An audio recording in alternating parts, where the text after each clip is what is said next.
All right. Hello, everybody out there. This is Howler Mouse back during the Christmas season. Today is December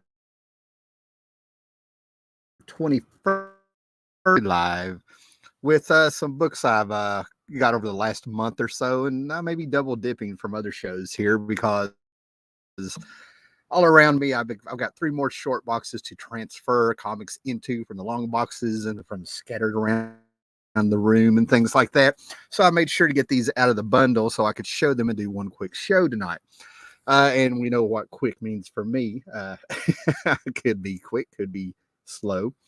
But also tonight at 8 o'clock on Graphic Man channel, I'll be on a fossil show where everybody shows off their books and a little round table there.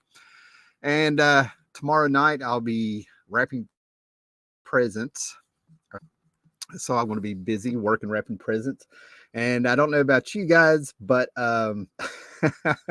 it's turned freaking cold around here. We got our winter weather. All we need is the snow, and in the forecast is ice. So yeah, it's going to be an interesting couple days. So thanks for everybody who showed up here a couple days before Christmas watching this in the future. Thanks for watching. Make sure you subscribe, like the video, get it going.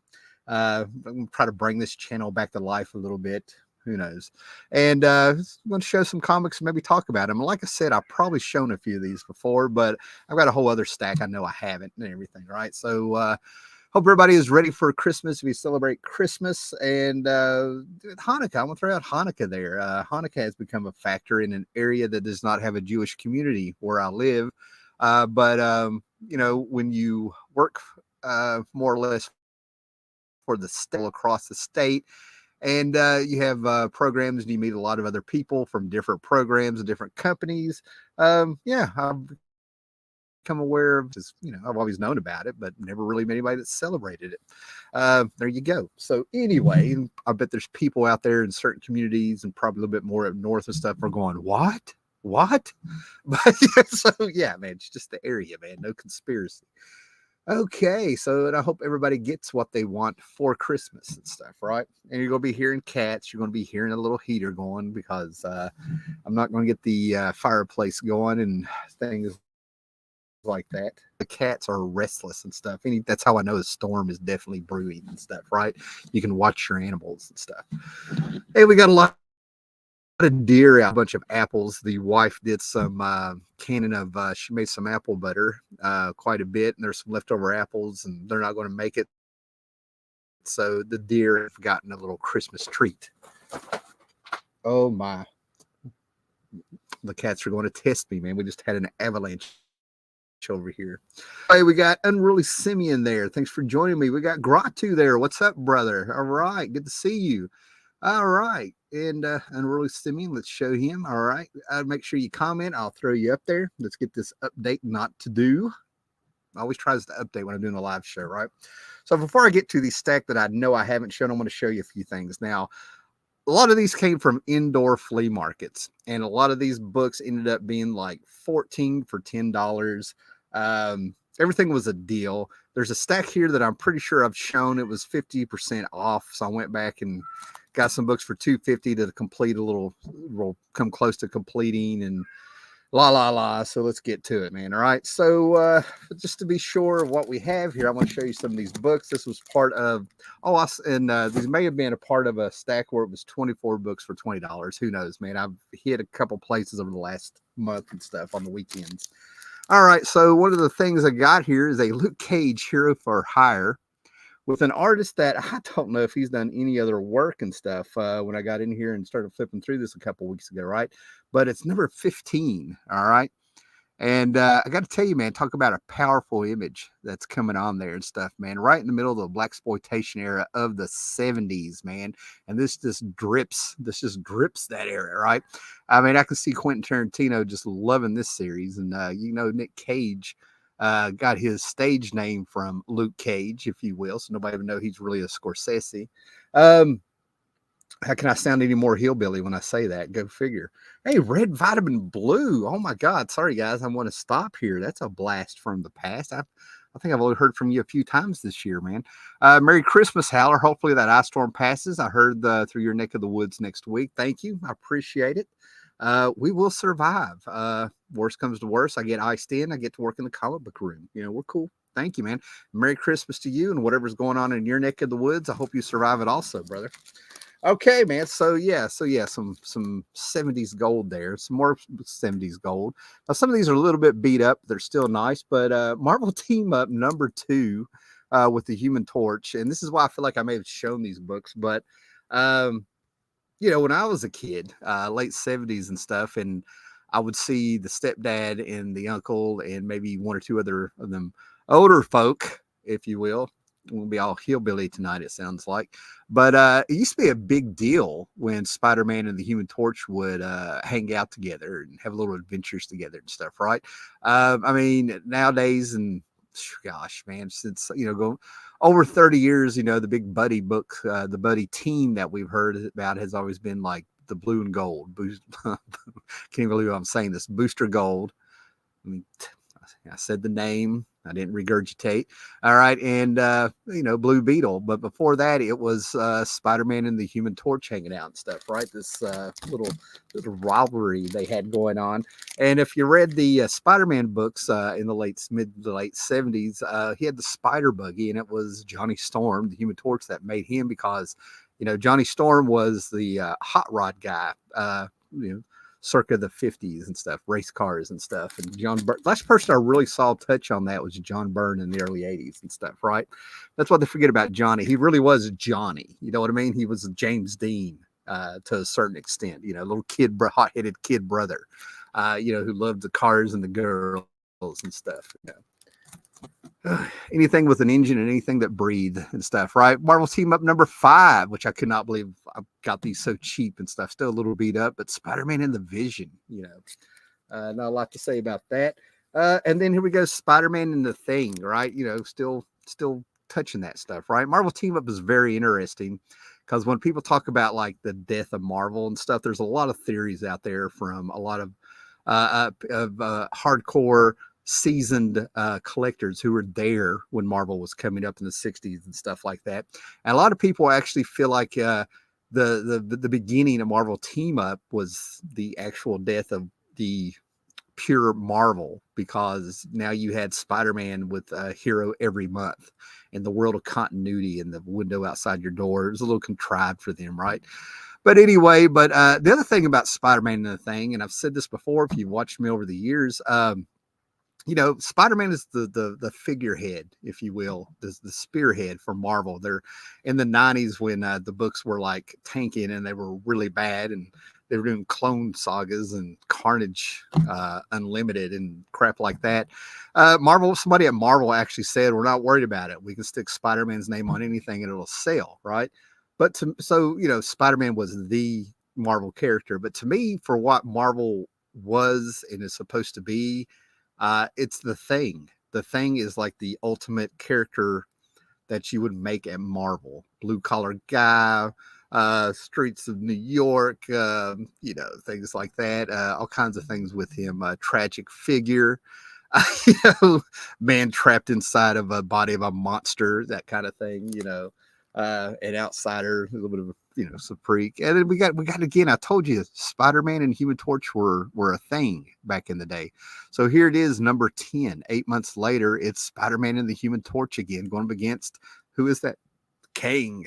And I still laugh that Kang the Conqueror has been made the Marvel villain in the Marvel movies. Get that glare off of there, because he's the one character that, I love my Kirby, don't get me wrong, but like there's the Black Racer. I can't defend that design, guy dressed up like a knight on cosmic skis, red and blue. And then you have Kang the Conqueror, who wore thigh-high velvet purple boots, comes from the future, and the primitives of the 60s were able to take him down. He has all of time that he can pull weapons from, know the future and everything like that. And to me, I was just like, what is this?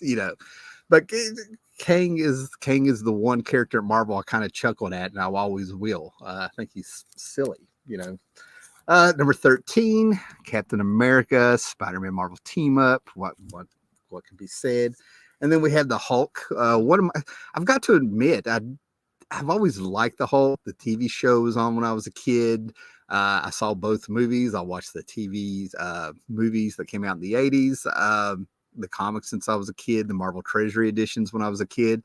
But I got to admit, he, unknowingly, he's one of my favorite characters, just because of the amount of stuff I have found about the Hulk, the knowledge I have about the Hulk.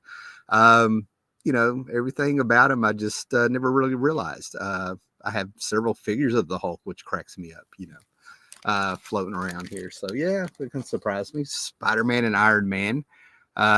Thank goodness we had the old comics and stuff, because I did not like how the movies pretty much made, when they brought him into the MCU, I didn't like how to tie him into everything, that instead of letting him be Spider-Man, he ended up being Iron Man Jr. And thank goodness with the last movie, that was, what was it, Far From Home, which was fantastic. I really, the first 45 minutes of it, I was like, this is crap. And then as soon as Andrew Garfield came on the screen, it turned into a whole other fantastic movie. And I was kind of glad that by the end of that movie, we had Spider-Man proper, so I really am, that may be the only thing I'm really curious about, is where are they going to go with Spider-Man, now, now that he's Peter Parker proper, it felt like by the end of that movie. Spider-Man and Doctor Doom. Now, anybody knows, I think the villains are always the more interesting characters out there. They're more dynamic. They have, just their motivations that they have. They have a dream. They have a dream. Doctor Doom has a dream of ruling the world and getting his mother out of hell.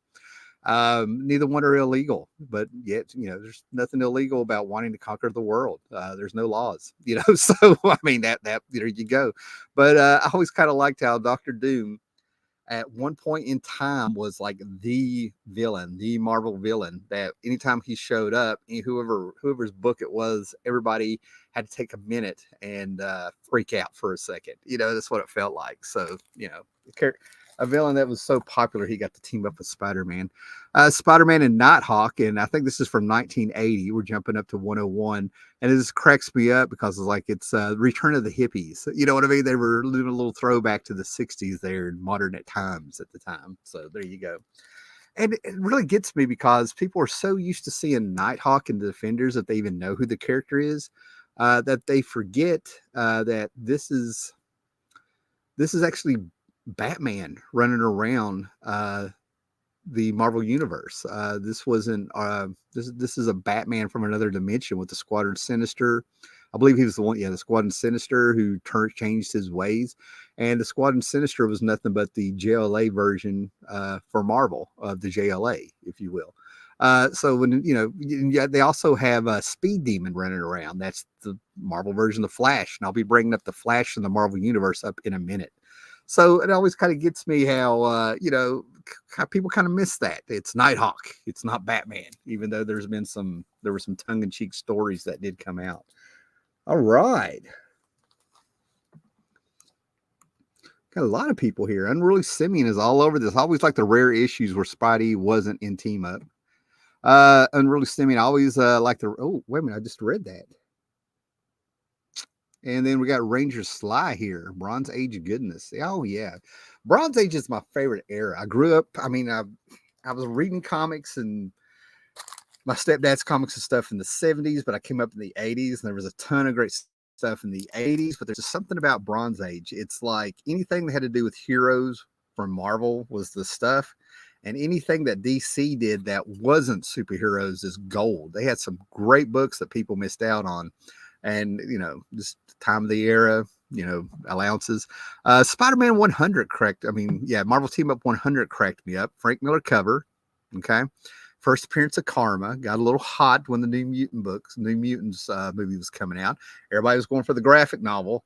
You know what I mean? But there were some people in the know that were going for the first appearance of Karma, who preceded the New Mutants team. Spider-Man and Hawkeye. I remember there were Hawkeye fans out there. Like Hawkeye was the stuff in the Avengers. That's what they wanted. They wanted Captain America and Hawkeye, Clint and Steve going nose to nose. There were people that just freaking loved Hawkeye, man. He had a little following. I wonder if it's still around. And then Spider-Man and Captain Marvel coming up here in 142. And this is in the early days of Spider-Man having the symbiote costume. I don't know how far out we are into him having the costume, but if I had to guess, I would say we were probably 3 months out.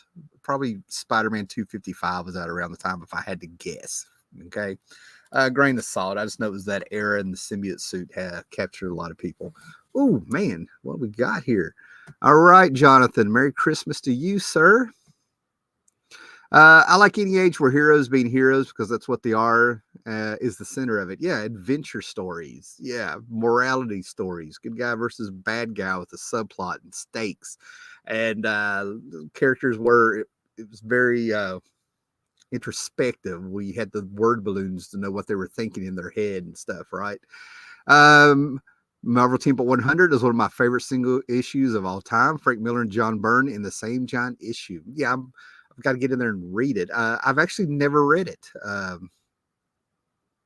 First team up of Black Panther and Storm. Interesting. Nice. Okay. And Paolo's here. What's up, brother? Hope to see you on the Fossil Show tonight. Great. Good to see you.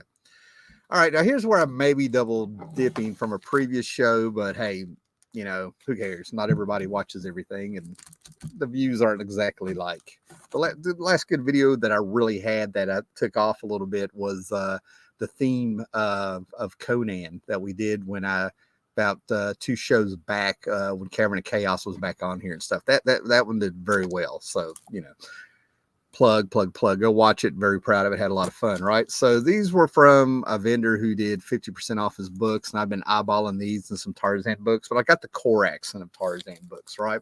I'm a huge fan of these, right? The Joe Kubert Tarzan stuff and pretty much anything Kirby is what I think modern day artists should have thrown down in front of them to show how to do a story in pictures, right? The rule of thumb used to be that if you could flip through a comic book and know what was going on in the story without reading the words, the artist had done their job, right? But anyway, we got some great pulp stuff here. Some more Edgar Rice Burroughs stuff, Carson of Venus backups. Mike Kaluta might have done these. I haven't cracked these open yet. This is just great pulp stuff. I finally got around. I'm reading the Walt Newton books by Philip Jose Farmer. I just found a bunch of used books on eBay, got them in. I've been reading some of that stuff, getting me back in the mood. I always had a thing for Tarzan. When I was a kid, PBS on Sunday mornings had the serialized from the 30s Tarzan serials, the Tarzan movies proper in black and white. Filmation had the Lone Ranger and Tarzan Hour. Tarzan was still everywhere, and we had a few movies come out. 84 Greystoke is a prized possession in my DVD section. I saw that in the theater when I was 11. You know, I even saw the Bo Derek movie when it was on Showtime when I was a kid. It is what it is, you know. But anyway, this is great stuff. And these Tarzan books, before they lost the license and they went to Marvel, you know, when Joe Kubert was editing the books, working on the books, they were fantastic. Really enjoy them. So we got a bunch of Korak here. Black covers. These things are in great shape. Cannot believe the deal I got on them. Joe Kubert is not an artist that I really appreciated until I tried to recreate some of his covers as a kid, drawing comics and getting the covers from the comics and trying to draw some of these figures and stuff. But, you know, when I was about 82 and 83 is when I was doing that. And I realized Kubert had a little something special. Little did I know the history of Joe Kubert, and he started in comics as a teenager stuff, you know. But anyway, this is just fun adventure stuff. Now, you know, I love my superhero stuff. You know the collection stuff, but if it's post-apocalyptic or the other way around, it's full of Bigfoot, cavemen, jungle men, whatever, I'm down. You know, jungle girls, whatever, I'm down. When they go primitive and stuff, right? Just some great dynamic stuff here, man. So, and like I said, these black covers that are framed, there's no color breaks in them. I have no idea. They're not boarded. I have no idea how they kept these together, going all the way. I mean, these are almost 50 years old. So there you go, man. So that takes out a big chunk of releasing that one. Oh, wow. What we got here? Great. Oh, man. Love the comments. Keep them coming, guys.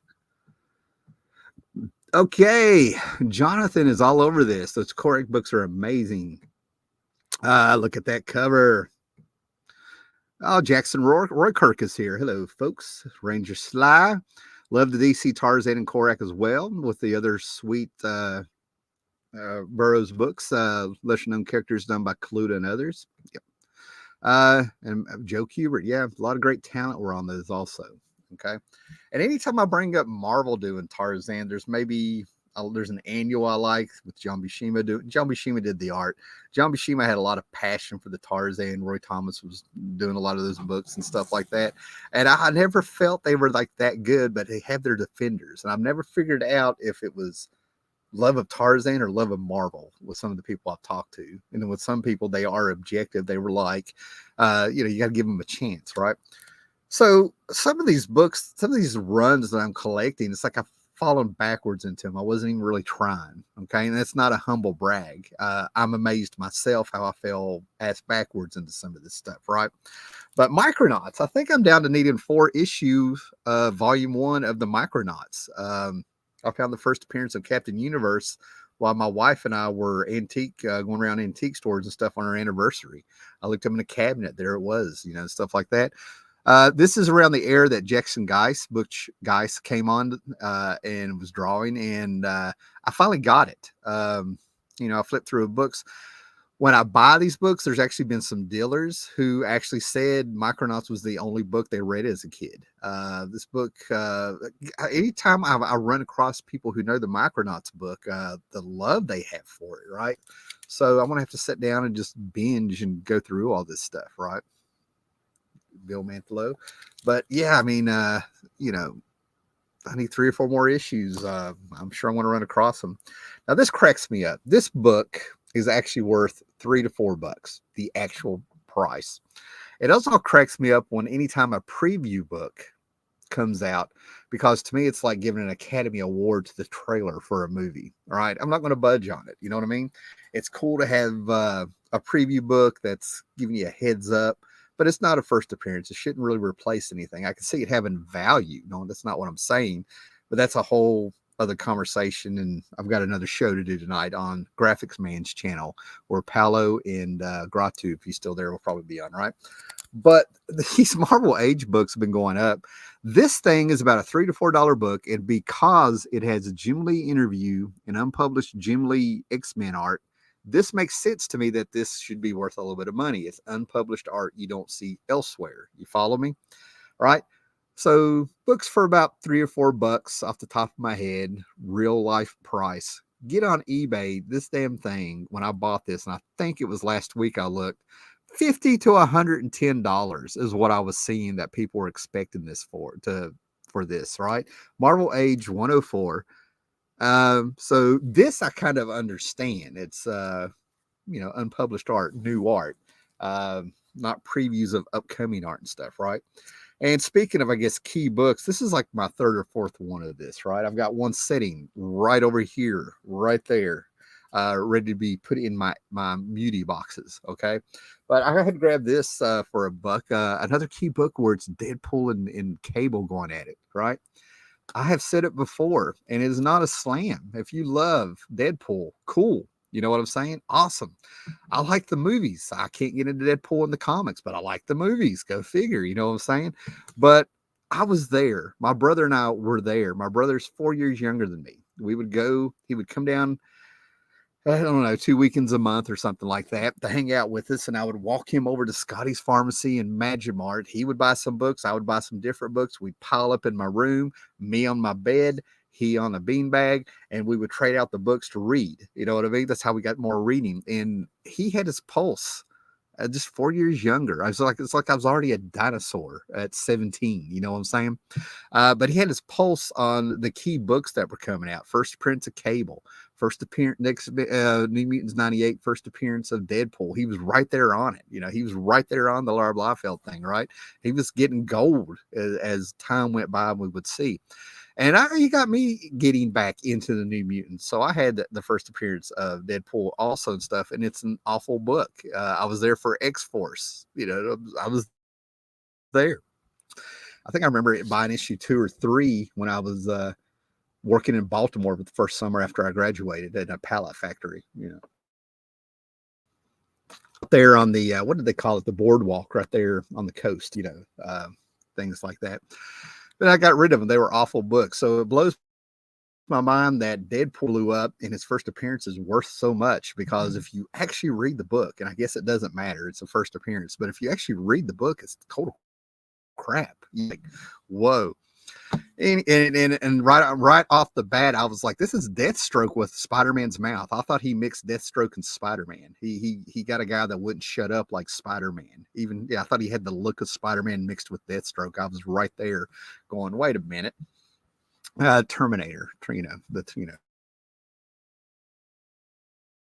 over it. But I've got a Batman Superman annual where the Deadpool of Earth 3 came over, where he's sort of a hero, where they were playing with that. I think it was Joe Kelly and Ed McGuinness. And that was a big deal for the annual for fans of the Ed McGuinness, Joe Kelly Deadpool series, right?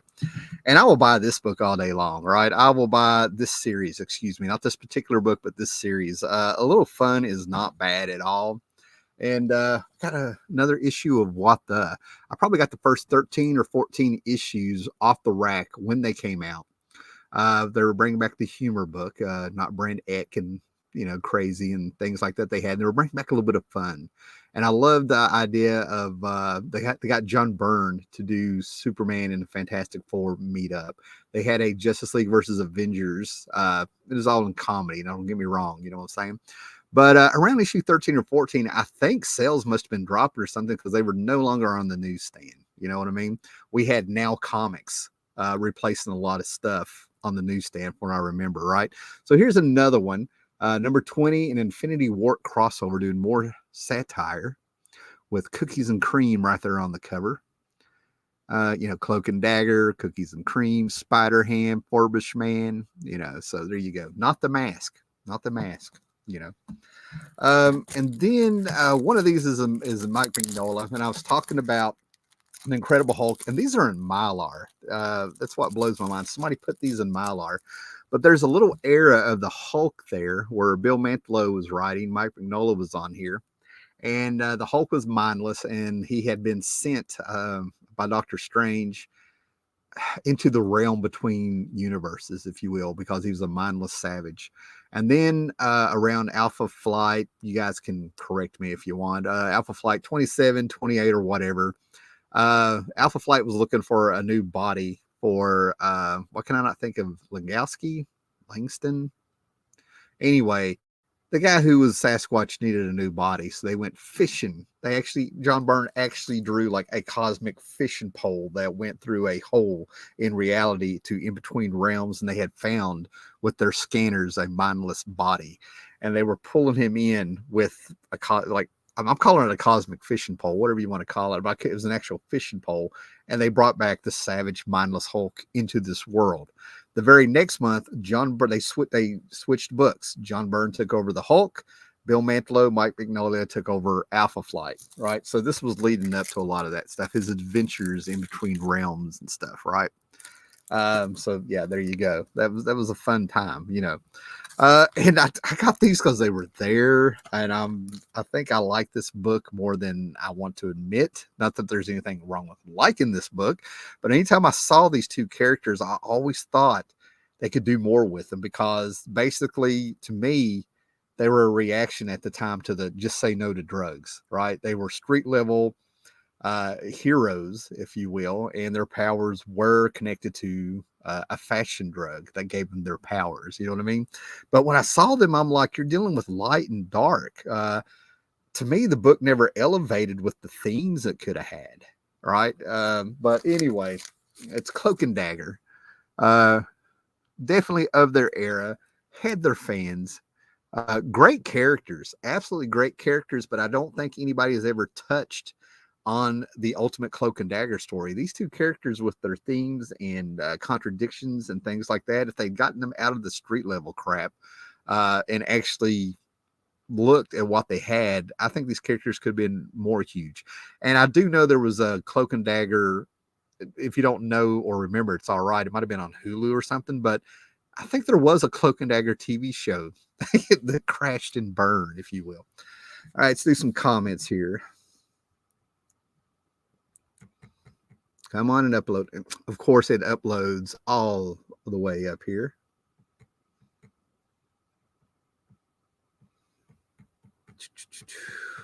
Sorry, guys, just bear with me. I don't want to miss anybody. Oh, we'll start here because I keep the comments coming, man. There's no family more talented than the Cuberts. Nice. Hey Rangers, is this the Fossils warm-up show? Hey man, I'll sure, man. Hey, thanks, John C. Happy holidays to you, brother. Merry Christmas. Hey, Tarzan is a superhero. I hear you. I hear you. Get this back up here. There we go. John Buscema did some great work on the Marvel Tarzan, but he did only the first year and a half, I think, right? Yeah, and that's the kind of stuff that John Buscema really wanted to do. He, it turns out, blew my mind, did not like comics, and he wanted a comic strip in the vein of like Conan and in Tarzan and things like that. I love Geis. His work on Flash #1 is why I'm even here talking in this chat. It's what got me in. Yeah, great stuff. And I had that Flash #1 and it's disappeared over the years. I have no idea where it's. I need to get another one now. I'm thinking about it. Micronauts Love right there. More Micronauts Love. Awesome. Most I'd pay for Marvel Age 104 is $10. I hear you. Like I said, there's stuff in there that to me does make it a collectible. Is the Jim Lee art from the unpublished Punisher graphic novel? I don't know, Paolo. I haven't popped it open. I think I got it last weekend, not the one that just passed, the one before it. I really haven't had a lot of time to. I've been reading books. I've been actually reading Philip Jose Farmer books when I do have time. I've sort of put the comics to the side a little bit. I read a little Sandman Mystery Theater, 3 or 4 4-issue arcs. Those stories are in 4-issue arcs. So I'll pop one out when I get bored. I like early 90s Deadpool, and he was just Deathstroke clone with a cool costume, a badass. I dislike the 90s Joker's Deadpool. We got a purist here, man. Nothing wrong with that there, Jonathan. I'm just glad you like the character. Like I said, I like him in the movies, but I cannot, I just the comics. I've had 2 full sets of the Ed McGuinness, Joe Kelly volume 2 or whatever it is. I've had 2 full sets, and man, I'm getting old, but the last time I had a full set was probably around 2011, and I put it on eBay just like I did with the other set. It was just taking up room. I'm traveling south soon. Any flea market shop recommendations in Central Virginia? There's one in Verona, and it's on 81 north and south 81, and it's called Verona. I think that's it. If I'm not saying the name right or I'm misremembering, and you're catching me off there, Red Vitamin Blue, but it's probably, I want to say maybe an hour and a half south of Winchester, Virginia, and it's a huge indoor flea market, and they always have a few vendors there with comics, but the place is huge. You could spend a weekend in that place, really digging for all kinds of stuff, right? So I'm going to throw you that one if you end up around Verona. And even if I'm not right, a Google search of Verona indoor flea market, state's largest indoor flea market, it's going to tell you exactly where it's at. I'm not going to give you an exit because I haven't been in about 3 or 4 months. Ranger Sly, I was so pissed off when they did this because Alpha Flight was losing his creator, John Byrne, and they only went downhill after that. I was crushed to find out that John Byrne didn't want to do the Alpha Flight book. He always considered Alpha Flight just some characters to throw at the X-Men. They weren't supposed to go places. So, yeah, I feel you there a little bit. Yeah, I love that first issue of Alpha Flight. 10 years old, a Marvel #1, John Byrne doing it. And it's with characters, these characters he created. And I'm seeing tundra creatures, marshes, and in a country I didn't know anything. Just I was crushed to find out that he wasn't really into the book, I guess, or those characters at least. Hey, Rob Ripa, Merry Christmas to you, Rob. Everybody hit Rob's YouTube channel. This man is a fantastic musician, and he writes original work. I always plug his stuff. And me and Rob on YouTube go way back, way back. William Byrd, I have absolutely no interest in Deadpool until I got a crap ton of Omnibuy and I looked at them. Reminds me a bit of Ambush Bug from DC. I've said that before when it comes to, I've said that. I have actually said that on this channel here, that I don't see how Ambush Bug didn't take off if that's what they liked about Deadpool, because Ambush Bug by Keith Giffen did it first and better. Cloak and Dagger have untapped potential. Absolutely. Bill Mantelow's Alpha Flight was boring. Gotcha. But James Hundale's Alpha Flight wasn't half bad. I've got a box up here that is my Alpha Flight books. I'm going to have to get a reminder of what was going on. Bill Mantelo definitely lost me around issue 50. I was checking it out here and there. But yeah. And we got a Russian bot. Let me see what we got here. Make sure I get rid of it. And I'll take care of it later. Okay, back to the books, right? Some other things I got. I've had this. I've gotten rid of it. I found it. I got rid of it. And now when I get this second set going, I'm just going to keep it. And I'm also getting Infinity Crusade. I've always kept my Infinity Gauntlet. So I now have 3 issues of Infinity War. I refuse to pay big bucks for these because they're in dollar boxes, you know, every now and then all over the place and in good shape. But we had Infinity Gauntlet, which blew me away. It came out when I was 17. George Perez on those first 3 issues blew me away. Plus, he was doing Wonder Woman. Plus, he was doing a crossover event right when they were actually sort of getting a little old finally. With War of the Gods, he was everywhere. And then they throw in Ron Lim to finish the series. Ron Lim is a capable artist, great storyteller, so I don't want to say anything. And then they followed up with Infinity War, and then they followed up with Infinity Crusade. I've never read Infinity Crusade. I was into the Infinity War, but I'd probably had enough, and I was probably traveling at the time also. I spent 9 months hitchhiking up and down the coast when I was young, right? And now 2 eclectic books, but they get better, folks. Okay, they get better. But I've got a thing about this Quasar series, right? And I'm not ashamed. Mark Grunwald did 60 issues of which I think was a great series. He started out with Paul Ryan doing a straightforward, a little bit of a superhero story where he even gave a wink and a nod to Clark Kent. And then he went cosmic, okay, in the teens. A lot of the first year was dealing with B, C, and D list characters where he was establishing, fixing continuity. For you guys don't realize that to enjoy Mark Waid is to enjoy Marvel continuity, because he always felt like everything needed to be fixed and lined up. He was the guru. That's why he was behind the handbooks of the Marvel Universe and stuff, right? So he did this, and then they went real cosmic in the teens of the series, and it went bi-weekly for a summer, I think. And we had covers by McFarlane, which I got to get replaced. I didn't know mine was so beat up. Jim Lee, Mike Mignola. You know, the book got a little noticed. And then Greg Capullo came on with his best John Romita Jr. like art, and they went full Jim Starlin cosmic. And then in issue 31 or 32, we went to the new universe that whole line had been canceled, and he brings the Star Brand in, and the rest of the series seems to be about the Star Brand.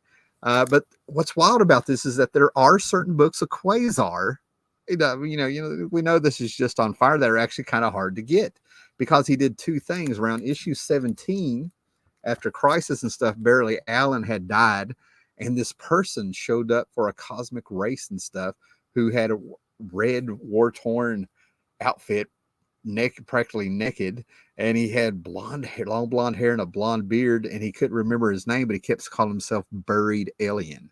That's all he could remember. It's Barry Allen. Barry Allen didn't die during Crisis. He flipped over to the Marvel Universe secretly.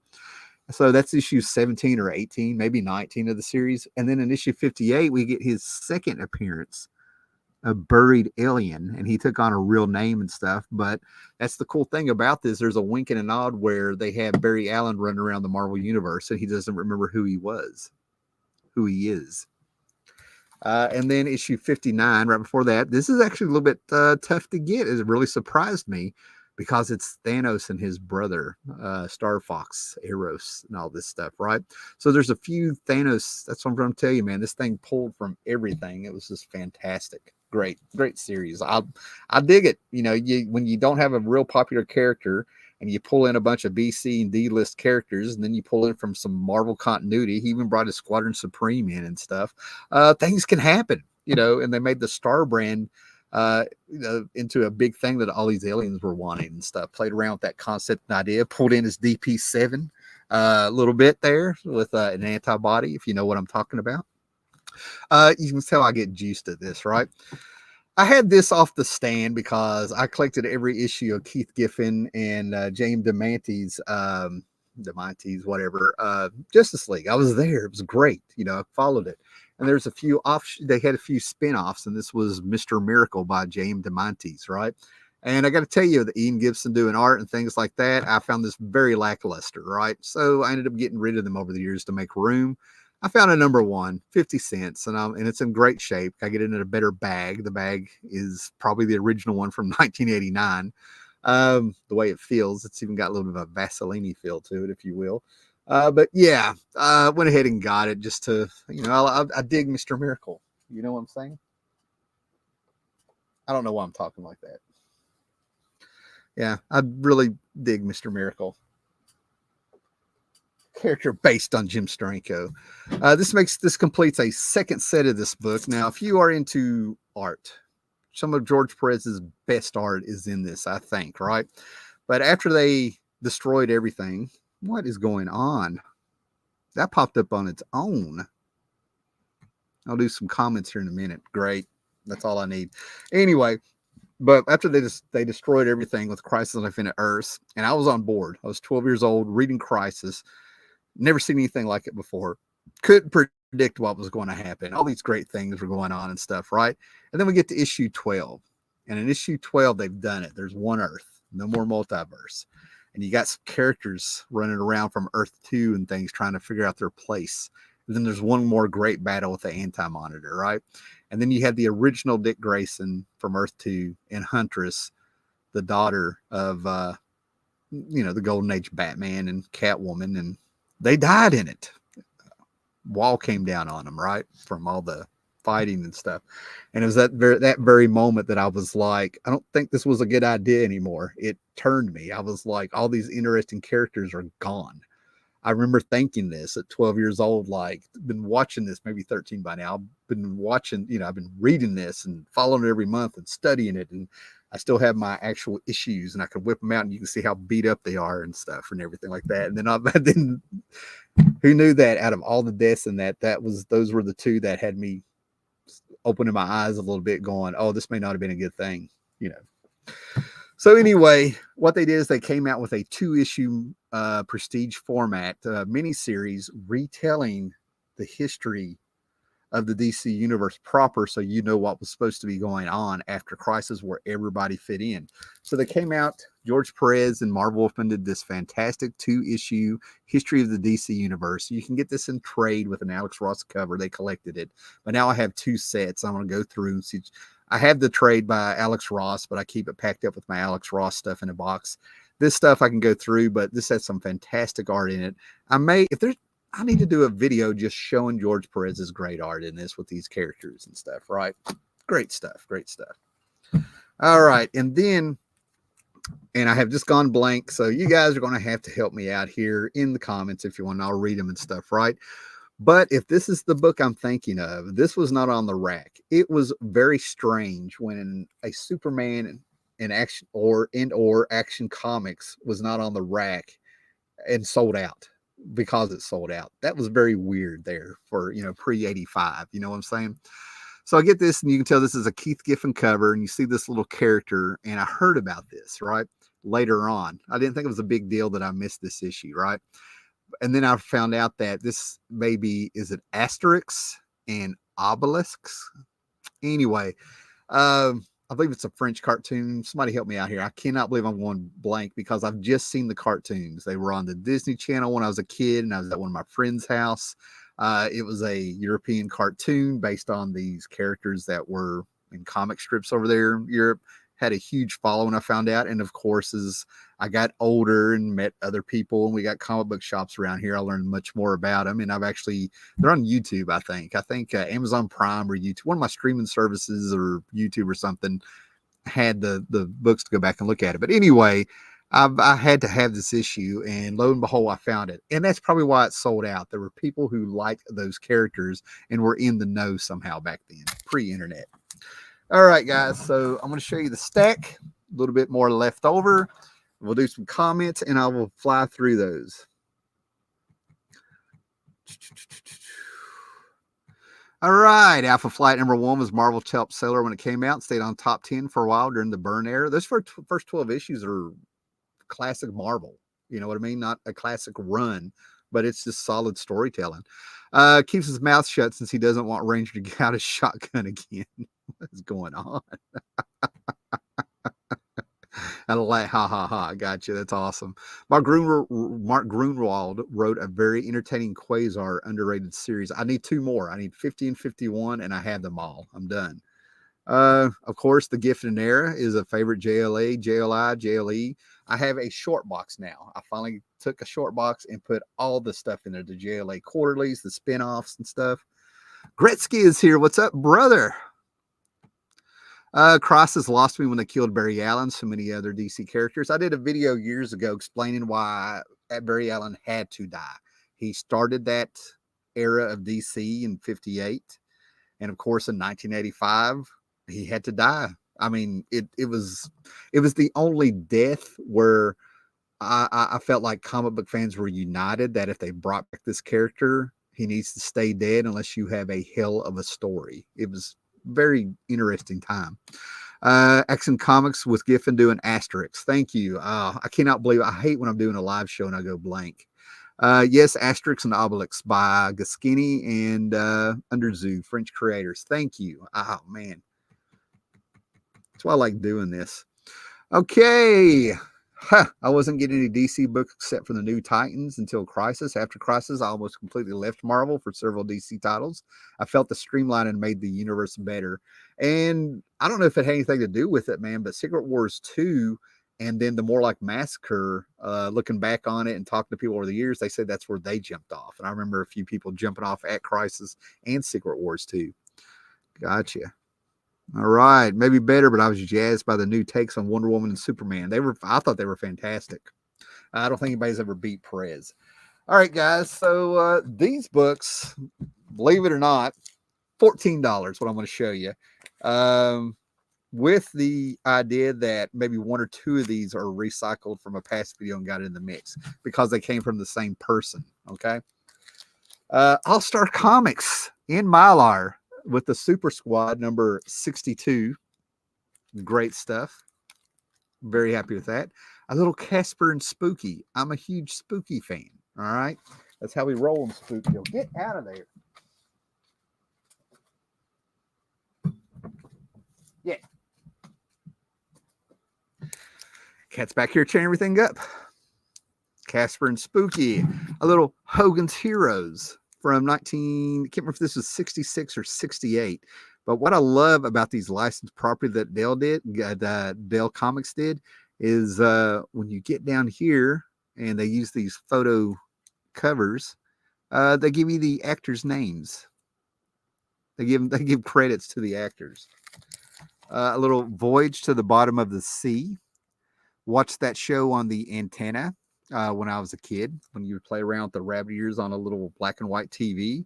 When I saw it in color, it blew my mind. And I instantly recognized it when I discovered Lost in Space.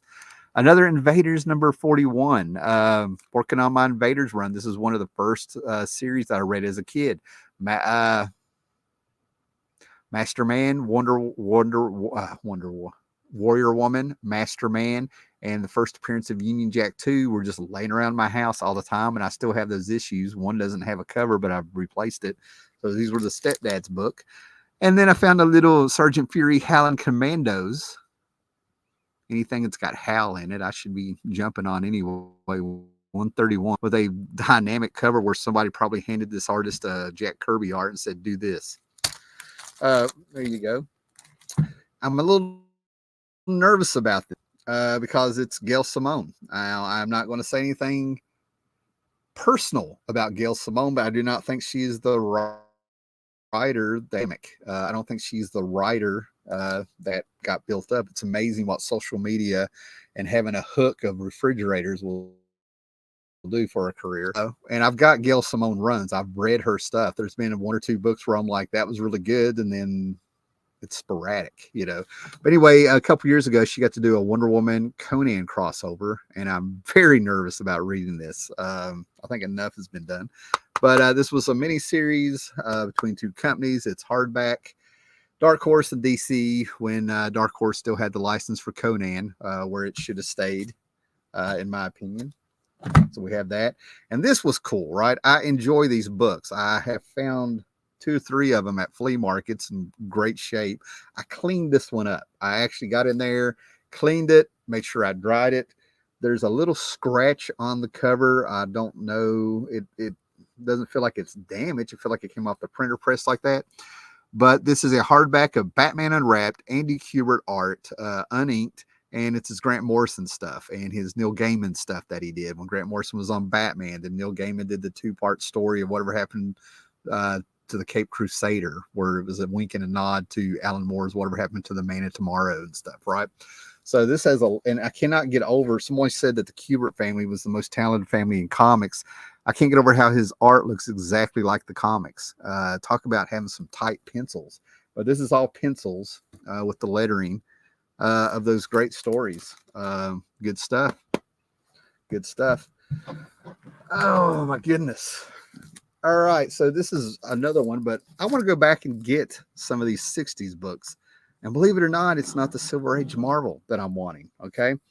But I'm really wanting to get into things like Jerry Lewis books, Bob Hope books. They had W. Gillis books that they ended up recycling as Binky, I think.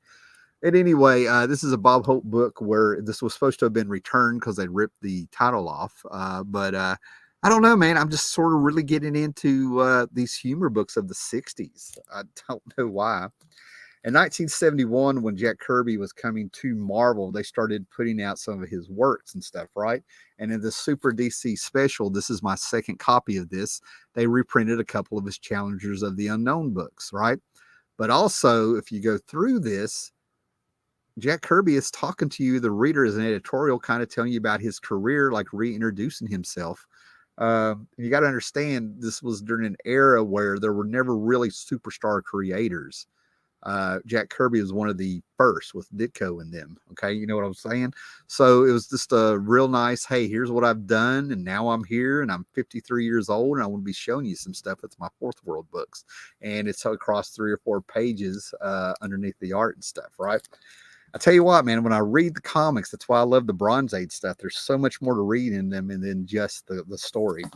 And this cracks me up. Over the last year and a half, this was the title that I had to finally bend the knee down to say that it was good, but I still hold that it was just as good as almost most of the comics in 1989, if you will, and that's why it's popular. Yeah, I've got to hurry here, but over the last year and a half, for $1 a piece, and then probably, you know, in certain lots where it was like 14 books for $10, $12 for 10 books and stuff, I've probably gotten at least 35, 36 issues of Immortal Hulk. Here's issue 39 and 48. And didn't this run for 50 issues, I believe? So, yeah, I've been finding those over the last year and a half. Got these because they were there and they were part of the lot that I got for $14. But we're going back, and it's some Ed Brubaker Captain America, which I have to admit is some good stuff from what I remember. I read a couple trades, and now I have some proper Winter Soldier Captain America looking at each other. Yeah. A Marvel Fanfare that's a little hard to get. Now, this one is a little beat up, but it's a Frank Miller Marvel Fanfare, if you will, Captain America story. And the layouts are done exactly like a lot of his Daredevil stuff at the time, if you're a Frank Miller aficionado and read that stuff. And then I grabbed this because it's a key. This is probably like my 3rd or 4th issue. I still have the one that I bought off the rack, and this is probably one of the last Fantastic Four issues I bought until Jim Lee and Wildstorm Studios got a hold of the property. You know what I'm saying? But anyway, this is a key issue because like there's a scroll or something like that has or will have or did have or may have or maybe in the future is going to pop up in the movies. And then I'm a Grey Gargoyle fan. Okay. I got the figure here somewhere. I have the Fred Hembeck card that I won on an eBay auction as Grey Gargoyle. And it's because I was a kid. When I was reading the Grey Gargoyle as a kid, he's popping up in Thor, popping up in the Avengers. That's a Jack Kirby cover. A book I thought I had, Avengers 157. So that fills in a gap. And then I laughed. This is Avengers West Coast run. I've got it from back in the day. It took me 3 or 4 months to track down. Okay. At what was I, 16, 15, 16, to track down John Byrne's first issue of West Coast Avengers before he turned it around. So to have these books sort of pop a little bit because of the Vision Quest show just makes me chuckle. And then here we go. All right. Bunny from Harvey Comics. No idea what this is, but if it's a 60s or 70s chick, I am there. It's just a party with bulls and conquistadors. And then a little romance, falling in love. There's nothing like the tales of teenage girls and girls in their early 20s having love troubles, written by a 40 and 50-year-old man who showed up at work with greased hair and ties right in the middle of the hippie era. So it's authentic for them ladies, if you will. And that is it, guys. And I'm going to be checking out some of the comments. And then I got to jump over to the Fossil Show that's going to be starting in 24 minutes. So go to Graphic Man channel. What's the Fossil Show? And let's check out some of these comments. Thanks for everybody that stuck around. I appreciate it.